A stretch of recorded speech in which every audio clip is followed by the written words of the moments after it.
On accueille maintenant la dernière, c'est ça, 21, on est rendu à la dernière. Élise Lost, elle est de l'Université du Québec à Montréal. Sa thèse s'intitule « Diversité et fonction des communautés microbiennes dans 2 mines abandonnées et inondées du Québec ».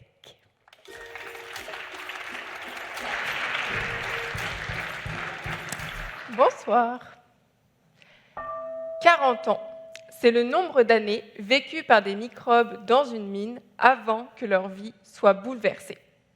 Tout commence le jour où le propriétaire de cette mine décide de partir à la recherche de nouveaux endroits à explorer. Il a alors abandonné la mine en laissant derrière lui ses affaires, ses déchets, mais surtout les microbes qui y habitent. Mais ce n'est pas tout. Une fois le propriétaire parti, les microbes doivent faire face à une autre épreuve, l'inondation de la mine. Car avec le temps, l'eau qui provient des profondeurs remonte petit à petit à la surface. Leur environnement, qui était jusqu'ici terrestre, devient alors aquatique. Et leurs nouvelles conditions de vie ne font pas rêver.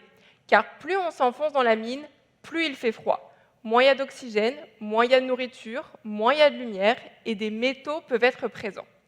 Évidemment, tout ça bouleverse les microbes et ils doivent donc réagir s'ils veulent survivre. Mais alors, comment font-ils ? Eh bien, c'est une des questions auxquelles j'essaie de répondre dans ma thèse. Pour ça, je travaille avec une équipe de plongeurs qui récupèrent des échantillons dans la mine. Et c'est à partir de ces échantillons, et plus particulièrement de la molécule d'ADN, que j'essaie de comprendre comment ils réagissent face à ces 2 terribles épreuves, l'abandon et l'inondation de la mine. Mais vous, si vous étiez à la place des microbes, comment réagiriez-vous ? Premièrement, vous pourriez sortir pour vous changer les idées. Pour les microbes, il s'agirait de se déplacer dans l'eau. Ça peut être aussi l'occasion de repartir à zéro en faisant du tri et pourquoi pas devenir minimaliste.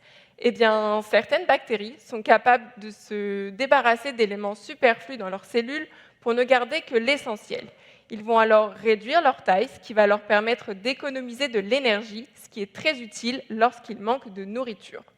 Eh bien, dans la mine, on a remarqué que les microbes qui se déplaçaient dans l'eau avaient également tendance à opter pour le minimalisme et étaient donc de très petite taille. Ensuite, vous pourriez rendre visite à vos proches pour partager un bon repas.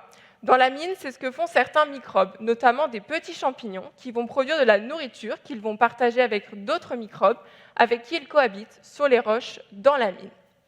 Et enfin, vous pourriez faire une détox pour repartir sur des bases saines. Eh bien, dans les profondeurs de la mine, des microbes appartenant à un groupe inconnu seraient capables de se détoxifier pour se débarrasser de certains métaux et pesticides présents dans leurs cellules. Une découverte prometteuse pour trouver des molécules ou des microbes utiles pour dépolluer des environnements. Mais pour ça, il va falloir réussir à les cultiver en laboratoire, et ça, c'est une autre épreuve difficile que vont devoir surmonter les microbes. Merci.